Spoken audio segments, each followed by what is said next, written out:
Hello दोस्तों, आज का हमारा नया टॉपिक्स है त्रिभुज, जिसे हम इंग्लिश में कहते हैं ट्रायंगल। आज बहुत मज़ेदार होने वाला है। इस वीडियो में आप सीखेंगे कि त्रिभुज का डिफिनेशन क्या होता है, त्रिभुज कैसे हम जानेंगे कि यही त्रिभुज है, त्रिभुज में कौन कौन से ऐसे इम्पोर्टेंस बातें हैं जो अभी तक आपने नहीं जाना है, और आज इस वीडियो में आपको पूरा का पूरा कंसेप्ट क्लियर हो जाएगा। त्रिभुज के कितने प्रकार होते हैं, कौन कौन होते हैं, वो सारा चीज़ आप अभी यहाँ पर देखेंगे। सबसे पहले ये देखेंगे कि त्रिभुज का डिफिनेशन क्या होता है। हमें ये पता है कि जो इसका नाम है त्रिभुज, त्रि माने तीन होता है, भुज माने भुजा होता है, यानी जिसमें तीन भुजा हो उसे हम क्या कहते हैं, त्रिभुज कहते हैं। तो अभी यहाँ पर देखिए, ये हमारा डिफिनेशन हमने लिखा है, तीन रेखाखंडों से घिरी हुई समतली आकृति त्रिभुज कहलाती है। एक त्रिभुज में तीन भुजाएं, तीन कोण और तीन शीर्ष होते हैं। त्रिभुज के तीनों कोणों का योग 180 डिग्री होता है। तो अब देखिए, इसमें लिखा है तीन रेखाखंडों से घिरी हुई समतली आकृति। मान लेते हैं कि एक कोई त्रिभुज है जिसमें क्या है, तीन रेखा है। देखो, एक रेखा, दो रेखा और तीन रेखा, ठीक है। तो तीन रेखाओं से क्या है, ये घिरी हुई है, ये बंद है, ये क्लोज्ड आकृति है, ठीक है। और इसी को हम क्या कहेंगे, त्रिभुज कहेंगे। तो त्रिभुज में तीन भुजाएं, अब देखिए यहाँ पर मैं अलग से लिखा हूँ, त्रिभुज में तीन भुजाएं, जो हमारी तीन रेखाएं हैं, इसे हम तीन भुजाओं के नाम से भी जानते हैं। इसका नाम रख सकते हैं ए, बी एंड सी। तो एक त्रिभुज में तीन भुजाएं, तो एक भुजा, दो भुजा और तीसरी भुजा। तीन कोण, अगर ये त्रिभुज है तो इसमें तीन कोण भी है। देखो, एक कोण, दो कोण और तीन कोण, और तीन शीर्ष होते हैं। तो पहला शीर्ष, दूसरा शीर्ष और तीसरा शीर्ष, तीन शीर्ष। ये आपको एग्जाम में कभी कभी पूछ भी लिया जाता है कि त्रिभुज में कितने शीर्ष होते हैं, कितने कोण होते हैं, ठीक है, कितनी भुजाएं होती हैं। तो बहुत सारा क्वेश्चन यहाँ से निकल के आता है। तो आप पूरे वीडियो को देखिए, तभी आपका पूरा कॉन्सेप्ट क्लियर होगा। अब लिखा है, त्रिभुज के तीनों कोणों का योग 180 डिग्री होता है। इसे हम डिग्री पढ़ते हैं, ठीक है। तो 180 डिग्री यानी कोई भी त्रिभुज है, त्रिभुज में किसी भी प्रकार का त्रिभुज हो, चाहे वो भुजाओं के आधार पर हो, चाहे कोणों के आधार पर हो, ठीक है, उसमें का जो इंटरनल एंगल होता है, अंतः कोणों का जो योग होता है, कितना होता है, 180 डिग्री होता है। ये आपको याद रखना होगा। कोई भी त्रिभुज है, उसका इंटरनल एंगल यानी अंतः कोणों का योग जो होगा, अंतः कोणों का मतलब इस त्रिभुज के अंदर का जो कोण है, वो तीनों मिला करके, तीनों का जोड़ करके 180 डिग्री होना चाहिए, तभी वह त्रिभुज कहलाएगा, ठीक है। अब देखिए, त्रिभुज जो है दो भागों में डिवाइड हो जाता है, दो प्रकार में डिवाइड हो जाता है। पहला कौन सा डिवाइड होता है, पहला भुजाओं के आधार पर और दूसरा कोणों के आधार पर, ठीक है। तो भुजाओं के आधार पर कौन कौन त्रिभुज होंगे, पहला समबाहु त्रिभुज, दूसरा समद्विबाहु त्रिभुज और तीसरा विषम बाहु त्रिभुज। इसे इंग्लिश में कहते हैं इक्विलेटरल ट्रायंगल, और समद्विबाहु को कहते हैं आइसोसेलेस ट्रायंगल, और विषम बाहु को कहते हैं स्केलेन ट्रायंगल। दूसरा जो हमारा है कोणों के आधार पर, तो कोणों के आधार पर कौन कौन त्रिभुज होते हैं, पहला समकोण त्रिभुज, दूसरा न्यून कोण त्रिभुज, तीसरा अधिक कोण त्रिभुज।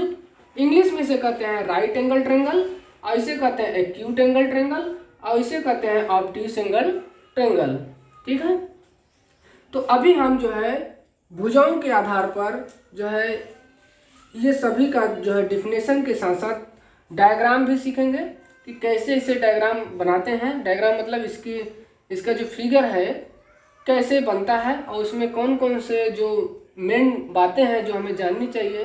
क्योंकि जब तक आप त्रिभुज नहीं पढ़ेंगे पूरा का पूरा, तब तक आप अलजेब्रा का, ठीक है, आप कोई भी मैथमेटिक्स सॉल्व नहीं कर पाएंगे। जो प्रमेय होगा, जो हमें अगला टॉपिक्स बताएंगे प्रमेय, तो जब आपको त्रिभुज कंसेप्ट क्लियर रहेगा तभी आप जो है प्रमेय को समझ पाएंगे, और जब प्रमेय समझ पाएंगे तो प्रमेय के आधार पर जितने भी क्वेश्चन होंगे आप उसे आसानी से सॉल्व कर पाएंगे। तो अभी हम लोग जो है भुजाओं के आधार पर इसका डिफिनेशन, और डिफिनेशन के साथ साथ इसके जो है फिगर भी सीखेंगे साथ साथ।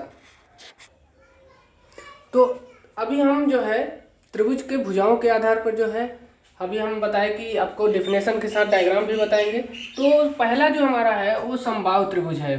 तो समबाहु त्रिभुज का मैंने डेफिनेशन लिख दिया है आपको। तो समबाहु त्रिभुज क्या होता है, तो लिख देखिए, सम माने बराबर। पहले इसके नाम से ही पकड़े कि ये क्या कहना चाहता है, इसका अर्थ क्या निकलेगा। तो समबाहु, सम माने बराबर, बाहु माने भुजा, ठीक है। और त्रिभुज आप जान ही रहे हैं जिसमें 3 भुजा हो।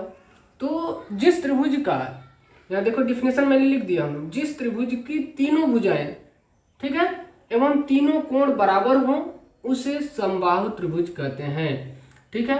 तो आपने देखा सम माने बराबर, बाहु माने भुजा, यानी जिस त्रिभुज की तीनों भुजा बराबर हो और तीनों कोण बराबर हो, ऐसे त्रिभुज जो है कौन सा त्रिभुज कहलाते हैं, समबाहु यानी इक्विलेटरल ट्रायंगल, ठीक है। तो अभी हम यहाँ पर तीनों डायग्राम बनाएंगे। देखिए, मान लेते हैं ये हमारा पहला है, इसका नाम रख देंगे ए बी एंड सी।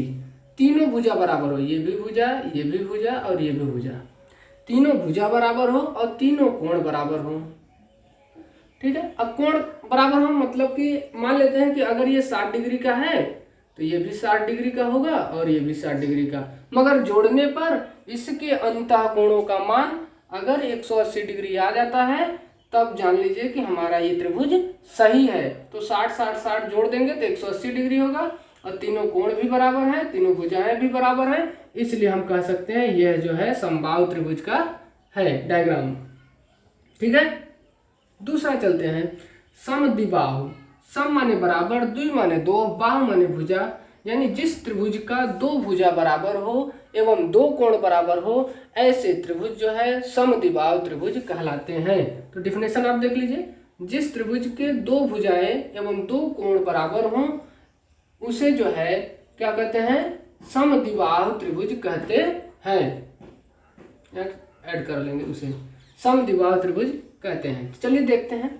तो समद्विबाहु मैंने बताया, सम माने बराबर, द्वि माने दो, बाहु माने भुजा।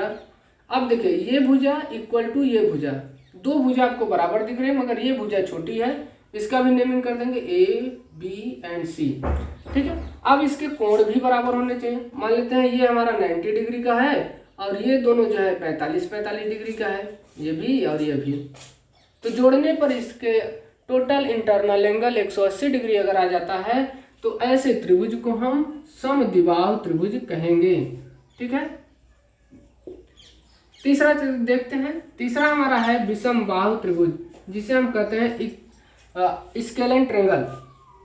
तो अब देखिए, विषमबाहु त्रिभुज में क्या है, विषम आप जान ही रहे हैं कि कोई भी अगर त्रिभुज है, अगर उसकी कोई भी भुजा और कोई भी कोण बराबर ना हो तो ऐसे त्रिभुज को हम विषमबाहु त्रिभुज कहते हैं। देखिए, मैं डेफिनेशन लिख दिया हूँ, जिस त्रिभुज की कोई भी भुजा एवं कोण बराबर ना हो ऐसे त्रिभुज को हम क्या कहेंगे, विषमबाहु त्रिभुज कहेंगे।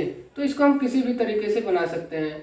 मान लेते हैं ए बी एंड सी, तो इसका कोई भी ना भुजा बराबर है ना कोई भी कोण बराबर है, मगर इसका जो भी होगा, जो भी इसके अंतः कोणों का जो योग होगा वो 180 डिग्री ही आना चाहिए, ठीक है। तो अब हमारा जो है विषमबाहु त्रिभुज कहलाएगा। और आपने ये समझ लिया कि जो है कोई भी भुजा बराबर नहीं है, कोई भी कोण बराबर नहीं है, तो ऐसे जो है त्रिभुज को हम क्या कहेंगे, विषमबाहु त्रिभुज कहेंगे। अब चलते हैं हम कोणों के आधार पर त्रिभुज जो है देखते हैं कि कोणों के आधार पर कैसे जो है होते हैं समकोण त्रिभुज, न्यून कोण त्रिभुज और अधिक कोण त्रिभुज। तो आप जो है मैं इसको इरेज कर दे रहा हूँ, मिटा दे रहा हूँ, और आप वीडियो को जो है रोक करके आप पूरे का डेफिनेशन लिख सकते हैं, ठीक है। अब हम चलते हैं कोणों के आधार पर। तो कोणों के आधार पर 3 प्रकार के त्रिभुज, जैसे समकोण, न्यून कोण और अधिक कोण। तो समकोण त्रिभुज को इंग्लिश में कहते हैं राइट एंगल, ठीक है, राइट एंगल।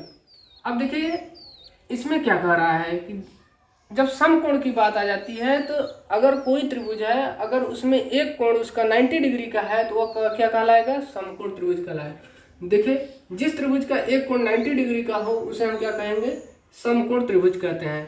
तो चलिए यहाँ पर हमें पहला जो है बता देता हूँ, पहला, दूसरा एंड तीसरा। तो पहला कह रहा है कि एक कोण हमारा कितना डिग्री का होना चाहिए, 90 डिग्री का होना चाहिए। तो ऐसे त्रिभुज को हम क्या कहेंगे, समकोण कहेंगे। अब देखिए इसमें भी, ये भी त्रिभुज है, तो इसका भी त्रिभुज का जो इंटरनल एंगल है वह कितना होना चाहिए, जोड़ने पर 180 डिग्री होना चाहिए, तभी जो है आपका त्रिभुज सही माना जाएगा। ठीक है, तो ये पहला चीज, ये कंसेप्ट क्लियर होना चाहिए समकोण त्रिभुज में कि हमारा एक कोण कितने डिग्री का होना चाहिए, 90 डिग्री का। ठीक है, तो ऐसे त्रिभुज क्या कहलाएंगे, समकोण त्रिभुज कहलाएंगे। ठीक है, दूसरा हमारा देखिए क्या कह रहा है, न्यून कोण त्रिभुज, जिसे हम कहते हैं एक्यूट एंगल ट्रायंगल।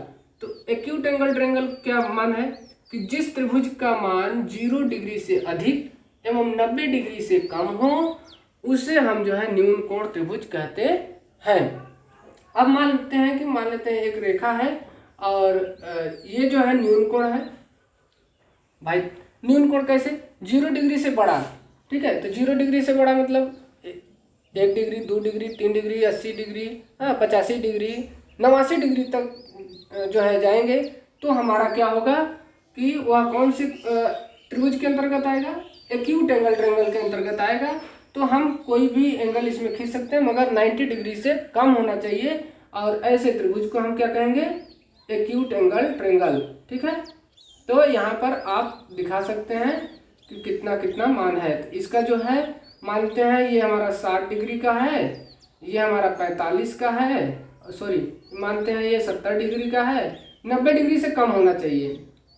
ठीक है, ये मानते हैं 50 डिग्री का है, तो 7 5 12 120 डिग्री, और हमारा कितना बच गया 60 डिग्री। तो ये जो है न्यून कोण होना चाहिए किसी भी तरीके से, तो ऐसे त्रिभुज को हम क्या कहेंगे, न्यून कोण त्रिभुज कहेंगे। तीसरा देखिए, तीसरा में कह रहा है अधिक कोण, जिस त्रिभुज का मान 90 डिग्री से अधिक हो एवं 180 डिग्री से कम हो उसे हम क्या कहेंगे, अधिक कोण त्रिभुज कहेंगे। तो यहाँ पर देखिए अधिक कोण त्रिभुज को मैं यहाँ बना देता हूँ तीसरा नंबर। तो अधिक कोण त्रिभुज कैसे होगा, अब आप देखे होंगे प्रोटेक्टर में, यहाँ पर मैं समझा दे रहा हूँ। ठीक है, तो प्रोटेक्टर इस प्रकार का होगा और ये 90 डिग्री दिखाता है, तो 90 डिग्री से अधिक, अभी 0 डिग्री यहाँ पर है, 0 डिग्री से बढ़ते 1 डिग्री, 2 डिग्री, 3 डिग्री, ऐसे करते करते 90 डिग्री तक जाता है, और 90 डिग्री से क्या होगा, आगे जाएगा और कहाँ तक, 180 डिग्री तक। और यही कह रहा है अधिक कोण में कि 90 और 180 के बीच में अगर हमारा जो मान होगा, ऐसे त्रिभुज जो है अधिक कोण त्रिभुज की श्रेणी में आएंगे। तो यहाँ पर देखिए मान लेते हैं ये रेखा है, और जो है हमें क्या करना है, त्रिभुज बनाना है। तो त्रिभुज जब बनाएंगे तो इसका एक कोण क्या होना चाहिए, 90 डिग्री से अधिक होना चाहिए। तो 90 डिग्री से अधिक होगा तो देखिए मान लेते हैं ये है 120 डिग्री, 130 डिग्री, और इसको मिला देंगे, तो ऐसे त्रिभुज को हम क्या कहेंगे, अधिक कोण त्रिभुज कहेंगे। ठीक है, तो उम्मीद करते हैं जो है आज का जो क्लास था आपको बेहतर ढंग से समझ में आ गया होगा, और इसे वीडियो अच्छा लगा तो इसे लाइक, सब्सक्राइब एंड शेयर जरूर करें, अपने दोस्तों में ज़्यादा से ज़्यादा लोगों में शेयर करें। और हमारा यूट्यूब चैनल यानी आज को अगर पहली बार आप विजिट कर रहे हैं तो इसे लाइक, सब्सक्राइब एंड शेयर जरूर करें, और जो है इसे सब्सक्राइब कर लेने के बाद जैसे ही हम वीडियो को अपलोड करेंगे तो आपके पास सबसे पहले नोटिफिकेशन पहुंचेगा। धन्यवाद।